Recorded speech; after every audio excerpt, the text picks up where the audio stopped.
Jadi, apa sih itu pemasaran? Nah, pemasaran adalah proses di mana kita merencanakan, menetapkan harga, mempromosikan, dan mendistribusikan barang ataupun jasa untuk memenuhi kebutuhan dan keinginan konsumen, serta untuk menciptakan nilai bagi pelanggan. Nah, pemasaran ini dibagi menjadi beberapa konsep, yaitu orientasi produksi, produk, penjualan, pemasaran, dan pemasaran masyarakat yang bertujuan untuk kepuasan pelanggan serta kepentingan masyarakat. Nah, kegunaan pemasaran meliputi kegunaan bentuk, waktu, tempat, dan kepemilikan yang membuat suatu produk menjadi lebih bernilai bagi konsumen. Setelah itu, dibahaslah tujuan dan fungsi dari pemasaran tersebut, seperti fungsi pertukaran, fungsi fisik, dan fungsi penyediaan sarana. Materi ini juga menjelaskan konsep inti dari pemasaran, yaitu seperti kebutuhan, keinginan, permintaan, nilai, kepuasan, segmentasi, pasar sasaran, dan positioning. Selanjutnya, dibahaslah bauran pemasaran atau biasa disebut dengan 4P, yaitu produk sebagai produk yang ditawarkan, price sebagai penetapan harga, place sebagai saluran distribusi, dan promotion sebagai kegiatan promosi. Terakhir, perusahaan harus mampu menyesuaikan diri dengan perkembangan pemasaran modern dan menjalankan manajemen pemasaran untuk membangun hubungan jangka panjang dengan pelanggan. Nah, di bab 2 ini kita akan mengawali pembahasan tentang proses menciptakan nilai bagi pelanggan. Jadi di sini perusahaan harus mampu memilih nilai melalui strategi segmentasi, targeting, dan positioning atau biasa disebut dengan STP.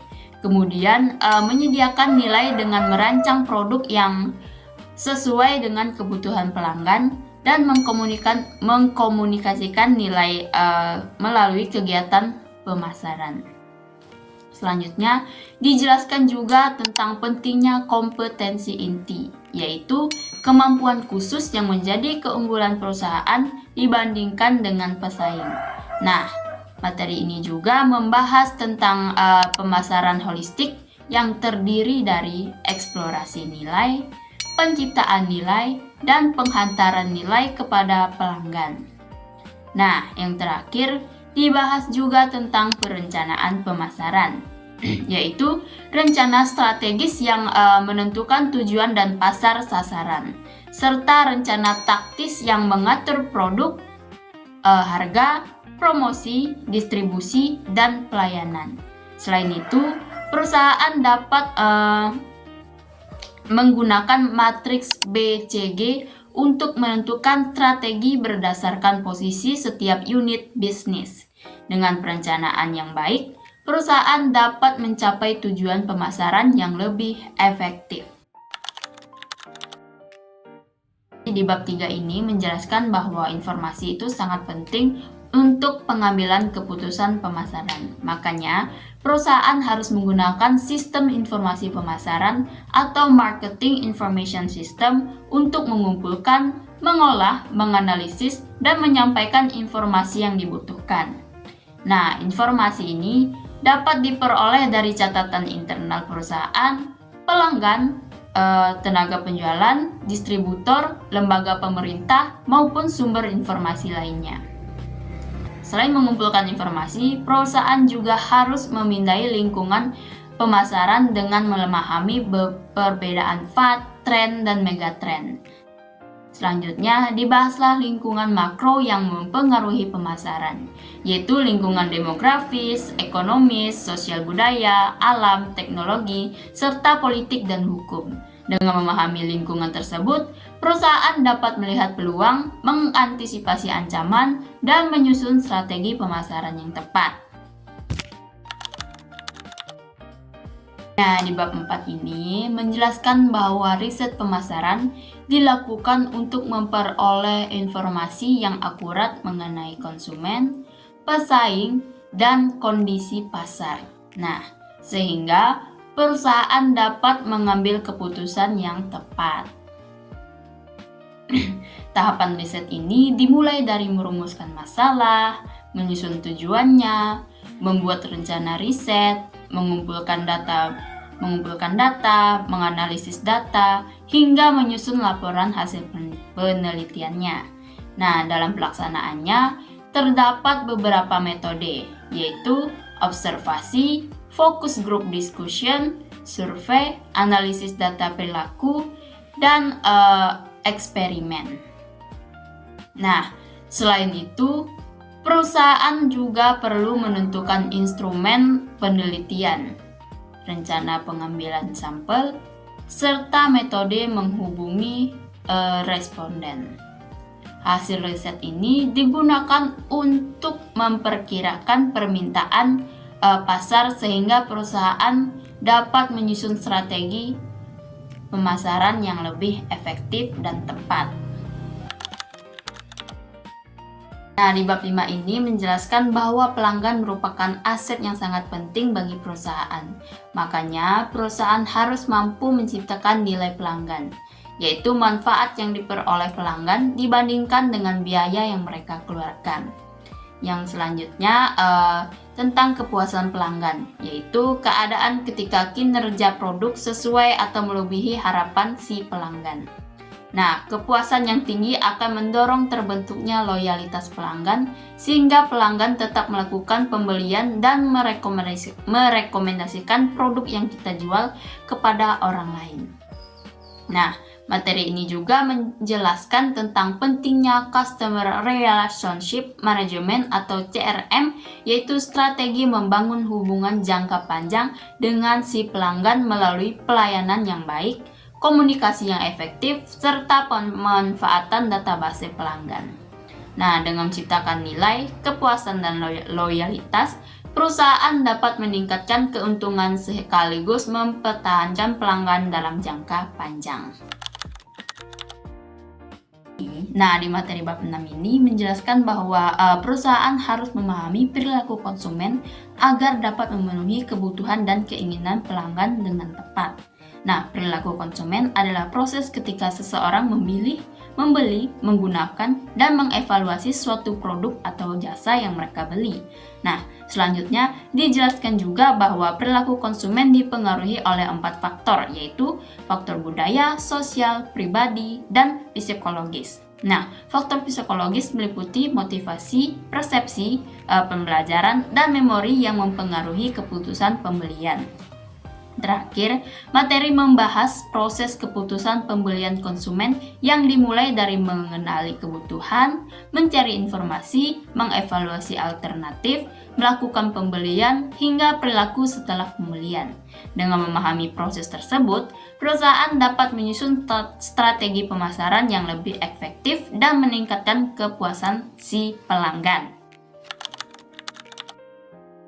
Nah, di materi bab 7 ini menjelaskan bahwa pasar bisnis terdiri dari organisasi yang membeli barang atau jasa untuk digunakan kembali dalam menghasilkan produk atau jasa lain. Nah, proses pembelian dalam organisasi disebut pembelian organisasional, yaitu proses menentukan kebutuhan, memilih produk, dan menetapkan pemasok. Selanjutnya, dibahas juga tentang karakteristik pasar bisnis, seperti jumlah pembeli yang lebih sedikit tetapi membeli dalam jumlah besar, hubungan yang erat antara pemasok dan pelanggan, serta permintaan yang berasal dari kebutuhan konsumen akhir atau permintaan turunan. Nah, materi ini juga menjelaskan situasi pembelian, pusat pembelian yang terdiri dari beberapa pihak dalam organisasi, hubungan bisnis to bisnis, serta pentingnya membangun kepercayaan dan mengelola risiko agar hubungan bisnis dapat berlangsung dalam jangka panjang. Nah, di bab 8 ini, materi menjelaskan bahwa perusahaan tidak dapat melayani semua konsumen, sehingga pasar perlu dibagi menjadi beberapa segmen sesuai kebutuhan dan karakteristik pelanggan. Selanjutnya, dibahaslah berbagai pendekatan pemasaran, yaitu pemasaran massal, pemasaran segmen, pemasaran ceruk, pemasaran lokal, dan pemasaran individual. Setelah itu, dijelaskan juga dasar segmentasi pasar, yaitu segmentasi geografis, demografis, psikografis, dan perilaku.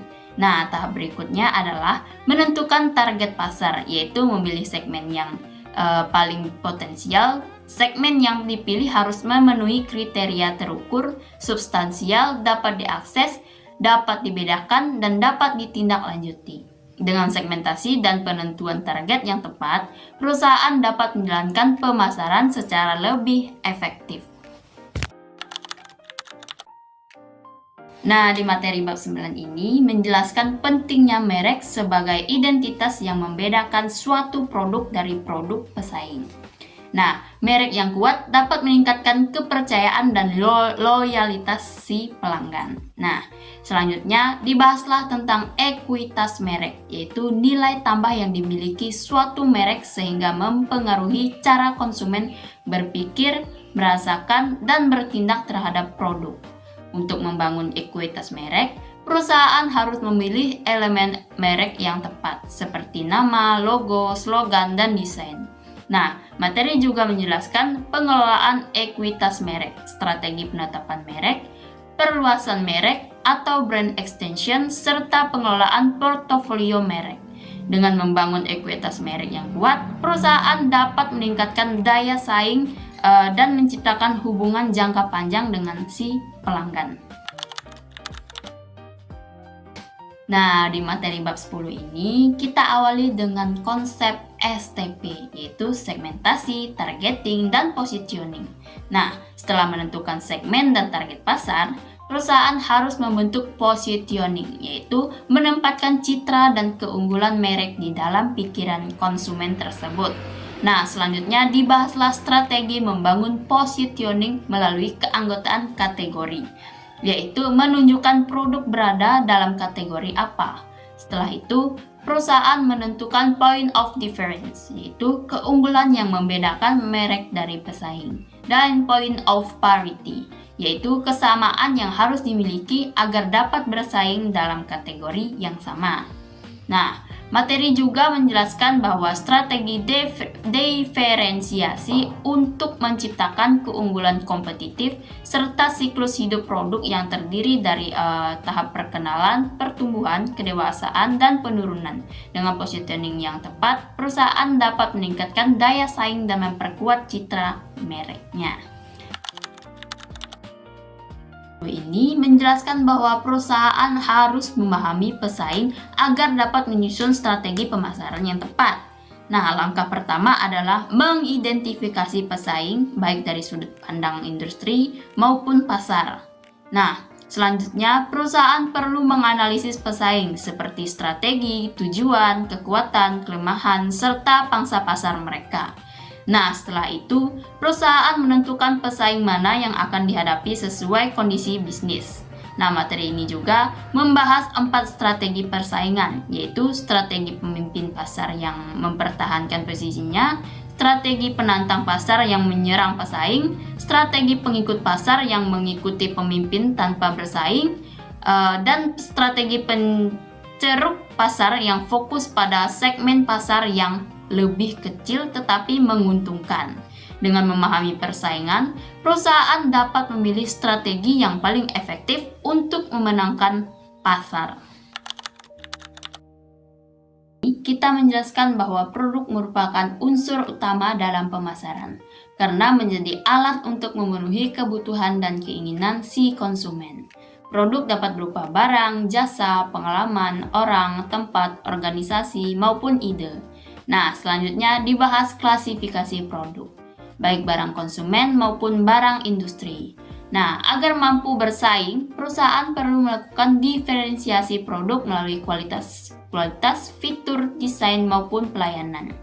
Nah, materi ini juga menjelaskan hierarki produk, sistem dan bauran produk, analisis lini produk, serta strategi memperpanjang lini produk dan mengisi lini produk. Selain itu, dibahas juga SEO branding serta pentingnya pengemasan pelabelan, jaminan, dan garansi untuk meningkatkan nilai produk dan kepercayaan si konsumen. Nah, materi ini menjelaskan bahwa jasa adalah layanan yang tidak berwujud dan tidak menghasilkan kepemilikan, tetapi mampu memberikan manfaat bagi pelanggan. Makanya, kualitas pelayanan menjadi faktor penting dalam menciptakan kepuasan pelanggan. Selanjutnya, dijelaskan juga 4 karakteristik jasa, yaitu tidak berwujud, tidak terpisahkan, bervariasi, dan tidak dapat disimpan. Karena itu, perusahaan harus mampu mengelola permintaan, menjaga kualitas layanan, dan memberikan pelayanan yang konsisten. Materi ini juga membahas strategi pemasaran jasa, seperti merespon keluhan pelanggan, memberdayakan pelanggan, menerapkan pemasaran holistik, serta mengelola kualitas jasa melalui standar pelayanan yang tinggi, pemanfaatan teknologi, dan pengawasan kualitas. Nah, yang terakhir, perusahaan perlu menyediakan layanan pendukung produk seperti instalasi, pelatihan, pemeliharaan, jaminan, dan garansi agar pelanggan semakin puas dan loyal.